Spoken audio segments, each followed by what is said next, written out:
अमिताभ अपने बारे में कम ही बात करते हैं, जब करते भी हैं तो उसमें एक सहज विनम्रता का अनौपचारिक भाव जुड़ा हुआ होता है। जब वे अपनी किसी फिल्म के बारे में बात करते हैं तो उसके अच्छाइयों का श्रेय खुद से अधिक निर्देशक और साथी कलाकारों को देते हुए नजर आएंगे। अमिताभ की यह बड़ी खासियत है कि उन्होंने अपने जीवन में बड़े से बड़ी विजय और पराजय के बीच में कभी संतुलन और संयम नहीं खोया। ऐसे अनेक मौके आए जब किसी का भी विचलित हो जाना सामान्य बात थी, पर ऐसे सभी अवसरों पर उन्होंने असामान्य ढंग से परिस्थितियों का सामना किया।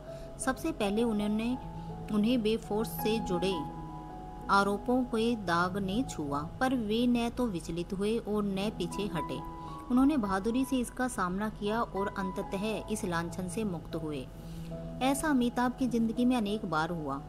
उन्हें कोई सफलता तत्काल नहीं मिली। उन्हें हर बार सफलता के लिए लंबा संघर्ष करना पड़ा। जब उन्होंने पहली बार हिंदी सिनेमा की दुनिया में कदम रखे, तब भी 4 वर्षों तक एक के बाद एक लगातार कोई एक दर्जन भर फिल्मों की असफलता के बाद जंजीर में पहली सफलता हासिल हुई। यही कहानी दूसरी पारी की शुरुआत में भी दोहराई गई।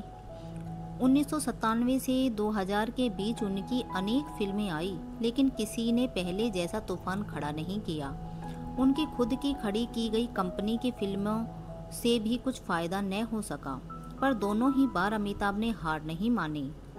बहुत मुमकिन था लंबे संघर्ष के बाद मिली ये अपार सफलताएं उन्हें दम भी बना देती, पर यदि ऐसा नहीं हुआ तो जैसा कि अमिताभ खुद ही मानते हैं, इसके पीछे वे पारिवारिक संस्कार है जिन्होंने जीवन में उन्हें हमेशा संबल प्रदान किया। जहां सारी दुनिया एक सुर में सदी का महानायक स्वीकार करते नहीं थकती, वहीं वे इसे विनम्रतापूर्वक अस्वीकार करने से पीछे नहीं हटते। वे 21वीं सदी के पहले दशक में दिए गए एक साक्षात्कार में शाहरुख खान को हिंदी सिनेमा का बादशाह बतलाते हैं। कभी आमिर खान की परफेक्शन की धुन की सराहना करते नजर आते हैं।